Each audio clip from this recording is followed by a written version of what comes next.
아버지 고향 양용주 목사, 작은아버지 양치호 목사의 뒤를 따라 300째 목회를 이어가는 양진호 목사입니다.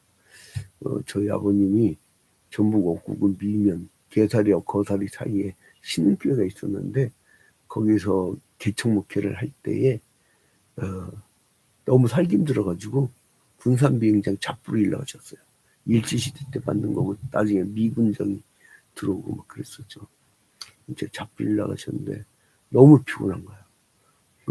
이제 잠을 얼마 주무시지 못하고 새벽 기도해야 되니까. 옛날에 새벽 기도회 가요. 지금처럼 뭐 6시, 뭐 5시 반 이러지 않아요. 4시야, 4시. 왜냐면 해지기 전에 반일 나가야 되니까. 그러면 그 사람들은 다, 성도들은 일찍 다 밥 먹고 나와서. 그런데 저희 아버님이 이제 강단에 기도하다가 너무 피곤하니까 주무셔버렸네. 주무셔버렸어. 그래가지고 결국 이제 우리 어머님이 깨웠다는 그 이제 소리 있는데 그거를 다 알겠어요. 그걸 다 이해가 가겠어. 내가 개척 목회를 해봤었고 그 부흥기도 맞이받고 성도들이 어느 정도 그분에 이제 완전 자립된 교회도 한번 돼봤고 이제 건물도 가져봤고 이제 불도 나보고 싹 다 날려오기도 하고 화재 사건이 참 저희 인생에는 큰 계기가 됐는데 교회는 건물이 아니라 사람이구나. 그거를 철저히 깨닫는 중요한 계기가 됐어요. 그래서 이 천하보다 귀한 생명일 때 천하보다 우리 얼마 안 남은 잔존세력 성도들이 보여. 얼마나 귀한지 몰라요, 여러분. 제가 여러분 매일 성경 한 장씩 들어온 분들 얼마나 기도 많이 하는지 몰라요. 기도했더니 다 또 잘 돼. 희한하게. 어떤 분은 암덩어리 다 떨어져 나갔어. 말기암이었는데. 아유. 그러니까 이제 그건 하나님이 하신 거예요. 양 목사는 아무 능력이 없습니다. 그냥 부탁드린 거 주님께. 부탁을 할 때 어린아이처럼 부탁했대. 아무튼 근데 이제 야고보서 2장에 들어오면요, 이 사람들이 참 이게 이 성도들 보면서 야 이것들도 인간인가 이런 생각이 드네. 야고보서 2장 보면 진짜 회의 느껴서 기독교를 안 믿을 것 같아요. 여러분 이 야고보라는 사람은요, 히브리가 열을 썼던 구약 당시에는 이아코프라고 했어요. 야코프 히브리어로. 그다음에 헬라어로는 야코보스. 그래서 이제 이거를 야코보스를 우리나라 그 한자식 발음으로 야고보서 이렇게 했던 거예요. 근데 영어식 발음은 제임스는 누가 생각나요? 제임스 딘. 그 제임스 딘 하면 이제 요단강이 가까운 사람이야. 제임스 딘을 잘한다 그러면 요단강이 가까운 사람이야. 요단강이 좀 거리가 먼 사람들은 잘 몰라. 예? 근데 이제 아무튼 요단강이 가까운 게 좋지 않나요? 나는 그 사람들이 안 죽는 거 뭐 희한해. 그래서 우리 교인들한테 뭐를 준비시키냐면 죽을 준비해라. 근데 이게 신약에 등장하는 그 야고보가 제가 최소로 이제 3명을 잡고 더 있어요. 근데 이제 아무튼 세베대의 아들 야고보가 있죠. 그 다음에 알페오의 아들 야고보가 있죠. 그 다음에 마가복음 6장 31절에 보니까 예수님의 형제 중에 야고보가 있어요. 근데 여기에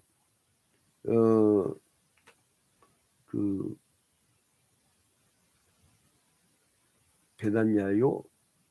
거기 예수님의 12제자 이름 중에 이제 있었던 이름들이 세베대의 아들, 그 다음에 알페의 아들.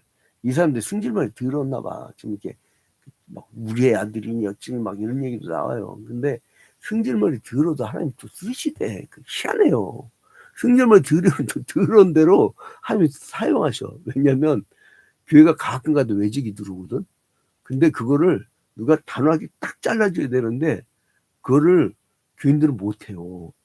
근데 또 옛날에 개척 초기에는 우리 지역 조폭 부두목이 전도돼가지고 나 얼마나 황당했냐면 그 부인은 맨날 구역예배 오고 성령 충만해졌어. 그래갖고 이 조폭 부두목이 나한테 고민한 거야. 목사님 나 가치관에 혼란이 오고요. 나 이러다가 벌이가 안 될 것 같은데요. 그래서 그럼 회개하고 돌아오면 되겠네 했더니 결국 이제 안 나오게 돼서 자기 뭐 부하들, 야, 그냥 까만 양복 입고 깍두기가 그냥 개척교회에 한 10대명이 쫙 앉아있으니까 볼만하더만. 내가 이제 거기다가 대고 회개하라. 니들 인생 그렇게 살면 안 되고 어쩌고저쩌고 했더니 이제 막 다시 인상이 찌푸러지지. 거기서 막 해질로 됐으니 내 성격도 아시잖아요. 내가 뭐 전두환 노태우를 들어야겠어요. 내가 누구들을 들어야겠어. 자, 아무튼 간에 이 야고보가 그 보니까 이거 뭐야? 이거 그리스도인들이 행위가 너무 악해. 그 니들 예수 믿는 거 맞아? 그런데 이게 무슨 행위냐? 여러분 봐봐요. 1절 봐봐요. 내형제들아, 영광의 주 곧 우리 주 예수 그리스도에 대한 믿음을 너희가 가졌으니, 믿음 가졌어요. 근데 사람을 차별하여 대하지 말라. 여러분, 이 사람은 믿음은 있는데 바울이 얘기했던 믿음으로 이신칭의, 이신득의, 믿음으로 구원을 받는 건 사실인데 인간들이 차별을 하네? 에? 그거를 죄 취급합니다. 여러분, 사람을 만약에 차별한 눈을 갖고 있으면 외국인 노동자라고 차별하거나 아니면 못 사는 사람이라고, 자기가 고용한 사람이라고. 우리나라 같은 경우는 제가 저희 교회에서 그 개척 초기 한 2년째 때 그 일용직 노동조합 그걸 뭐라고 그래? 결단식이라고 하나? 그거를 저희 교회에서 했어요. 한 150명이 모여가지고 그때 개척교회 때 꽤나 교회당도 크고 성교관도 크고 막 그렇게 이제 막 다녔으니까 32살 때 개척했으니 뭐 얼마나 활발했겠어요. 그것도 막 대학원도 다니면서 그냥 대학원도 한두 군데 다녔어 지금. 근데 막 그냥 아무튼 막 피가 끓을 때니까 지금 그렇게 했다가는 죽어요. 과로로. 근데 아무튼 야고보 사도는 믿는 자가 사람을 외모로 취하해서는 안 된다라고 이제 막 뭐라고 지적합니다. 2절 봐봐요. 만일 너희 회당에 금가락지를 끼고 아름다움을 입은 사람이 들어오고, 이건 뭐예요? 귀족이잖아요. 부자잖아요. 근데 또 낱낱 옷을 입은 가난한 사람이 들어올 때에, 그러니까 이 교회당 안에 두 종류의 사람 들어오죠. 부자와 가난뱅이. 근데 교회에서 야, 저거 아름다운 옷을 입은 자를 눈여겨보고 말하는데 여기 좋은 자리에 앉으셔서 요지하지 말라는 거예요. 교회는 믿음 순서예요. 목사님 저기 막 부자 들어왔으니까 좀 잘해주라고. 그건 세상에서나 저기 하는 거지. 응? 요즘에 뭐 금 두꺼비 막 큰 거만 몇 개 갖다 주면 그냥 자리 딱딱 주더만. 응? 교회는 그런 거 없어. 믿음이야, 믿음. 응? 근데 여기에 좋은 자리에 앉아서 이지당 이놈의 새끼를 아주. 근데 거꾸로 또 가난한 자에게 말하되 너는 거기 서 있든지 내 발등상 아래 앉으라 하면. 그러니까 이제 지들 앉아 있는데 새신자가 왔는데 난로에다고 그냥 너 이렇게 밑에 앉지. 네가 알아서 해 이거예요. 야, 이게 차별이에요, 차별. 여러분, 차별금지법은요 기독교 정신입니다. 차별금지법은 기독교 정신이야. 단 우리나라 내가 좀 별로 안 좋아하는 정의당 같은 데서 그 동성애 조항을 막 집어넣는다든가 그럴 때는 문제가 생긴 거야. 그래서 자꾸 한국교회랑 부딪히게 해서 그거 좀 잠깐 뺐다가 나중에 집어넣으면 안 돼? 그러니까 서로들 눈치가 없어. 나도 이제 기독교인이니까 그거를 뭐 옹호할 수도 없고, 옹호했다는 난리 나요. 내가 소속된 교단이 한국이 최고 보수 교단이야. 여기까지만 얘기할게. 더 이상 깊이 들어가면 나도 큰일 나. 근데 아무튼 간에 여기 네가 설진 말든지 해라. 그래서 뭐라 하냐면 4절에 너희끼리 서로 차별하며 악한 생각으로 판단하는 자가 되는 것이 아니냐. 그러니까 뭐예요? 차별한 걸 뭐라고 했어요? 악한 생각이었어요. 그 악한 생각이었어요. 믿는 자가 사람을 외모로 취하해서는 안 된다는 거예요. 응? 해당의 부자가 들어온다고 해도 좋은 자리 나쁜 자리 구별하면 안 되고 그런 경우도 있잖아요. 목사님 교회 건물이 필요하시죠. 그다음에 이제 내가 이렇게 자금돼 갖고 딱 지어줄 테니까 그 교회에서 나오는 이 헌금 갖고 일단 다 부담 없이 지은 다음에 딱 부흥되면 교인들 살살 내 정치 자금 좀 내주세요. 어따위 시각을 하? 응? 아니면 이단 사이비한테 돈 처먹어가지고 그렇게 정치를 하거나 그런 인간 있으면 다시는 정치 못하게 해야 돼. 다시는. 응?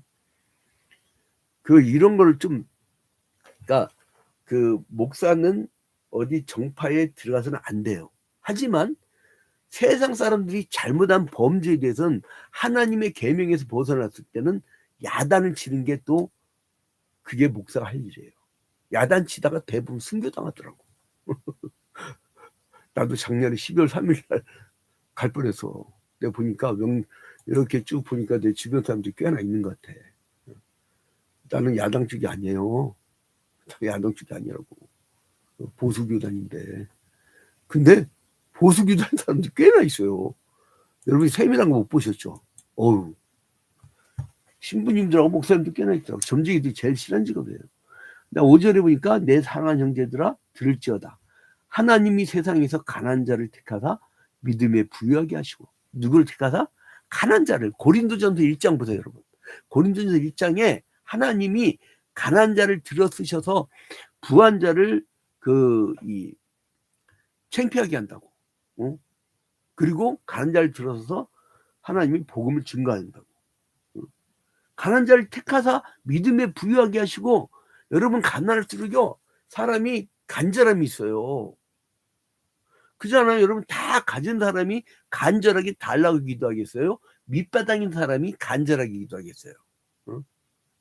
우리 교인들 있잖아요. 불나기 전에는 기도불이 약했어요.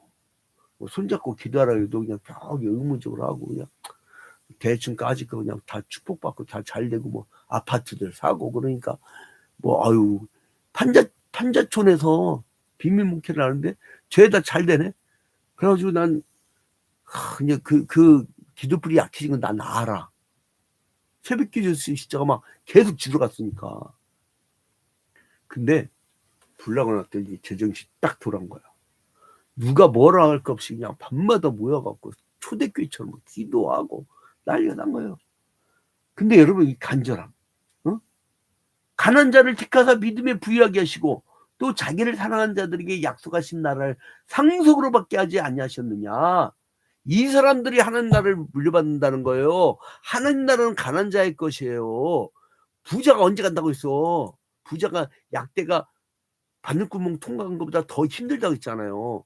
그러니까 여러분 마음 부자 되지 마세요. 나는 항상 이거는 다 물질은 주님 거야 하고 그냥 그렇게 생각을 사시고 사회에 사회복지라든가 여러 군데 많이 이렇게 베풀고 가시는 여러분 되시길 주님의 이름으로 축원드립니다.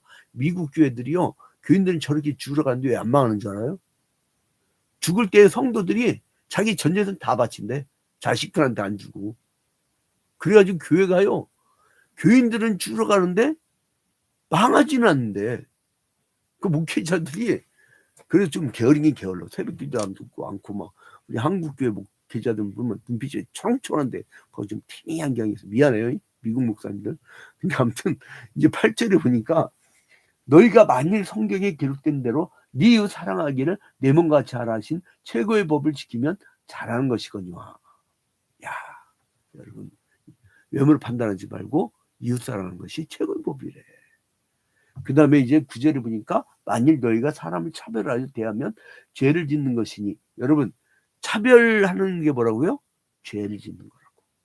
그래서 기독교의 정신이 담긴 게 뭐냐면 어느 나라나 차별금지법이 있어요. 기독교 국가는. 차별금지법. 차별하면 큰일 나요. 큰일 납니다. 깜빵도 가요. 근데 우리나라 이상하게 차별금지법 조항에다 이상한 걸 집어넣고 또 그거를 막 이 보수 기독교 세력인 또 그걸 빌미 잡고 서로 싸워. 야, 이게 마타도르 간첩놈들이 서로 양쪽에 다 있어. 이 균형 감각이 없어. 균형 감각이. 9절에 만일 너희가 사람을 차별하여 대하면 죄를 짓는 것이니 율법이 너희를 범법자로 정죄하리라. 차별하면 범법죄 취급한다는 거예요. 여러분, 사람을 외모를 취하여서 판단하는 것이 얼마나 큰지인 줄 알겠죠. 이 장자에 보면 그 북왕이 있고 남왕이 있는데 이 중앙에 있는 왕이 굉장히 선한 왕이야. 그래가지고 이제 막 누가 쳐들어온 걸 다 막아주고 그러니까 너무 고마워갖고 남왕인가 가가지고 이제 갔는데 이 사람이 얼굴에 아무 구멍이 없어. 얼마나 답답할까 그래갖고 하루는 눈 찌르고 하루는 이 눈자리 만들고 이틀 지났죠. 콧구녕 찌르고 콧구녕 찌르고 4일 지났죠. 입구녕 찌르고 5일 지났죠. 귀구녕 7일 지났죠. 그 7일 동안 구멍을 뚫었더니 이게 오색, 오미, 오감 이게 오색을 알게 됐더라 이거예요. 그러면서 그 왕이 죽어버렸어. 여러분, 살아 있어서 현실을 너무 눈뜨고 쳐다보면요, 여러분 영혼이 죽습니다. 눈 감고 하나님 쳐다봐. 눈 감고 하나님 쳐다보라고. 자, 그 다음에 14절에 보니까 내 형제들아 만일 사람이 믿음이 있느라 하고 행함이 없으면 무슨 유익이 있으리요. 그 믿음이 능히 자기를 구원하겠느냐. 그러니까 이 믿음이 뭔지 알겠죠, 여러분. 행함이 뭔지 알겠죠. 믿음이 있는 사람들을 전제 조건에 행하라는 거예요. 무슨 행함이에요? 차별하지 말라는 거예요. 강한 자를 동등하게 대하라는 거예요. 그게 행함이란 거예요. 그래, 믿음이 있는데 차별을 하거나 그리고 사람을 무시해버리거나 그러면 믿음이 없는 거예요. 그게 행함이야. 여러분, 행함을 막 액트로 막 생각하고 워크하고 레이버하고 액트는 다릅니다. 이게 이제 한나 아렌트의 구별법인데 이거 얘기하면 시간이 넘어가니까. 근데 아무튼 간에 우리가 살아나갈 때 여러분 하나님이 원하는 행함이 있어요. 그건 사람을 귀히 여기고 사람을 차별하지 않고 가난한 사람들을 위해서 봉사하는 것. 그게 행함이에요. 행함이라니까 가가지고 막 도시락 봉사하고 물론 그것도 다 포함은 돼요. 포함되는데 좀 그러지 않을 경우가 있어. 여러분. 그래서 이 행함으로 증거되는 그 믿음이에요. 그러니까 행함이 있어야 믿음이 증거가 됩니다. 자, 그럼 결론을 맺겠습니다. 자, 이제 23절을 보니까 한 분이 있어요. 이에 성경에 이른바 아브라함이 하나님을 믿으니 이것을 의로 여겼다 말씀이 이루어졌고 그는 하나님의 벗이라 칭함을 받았나니.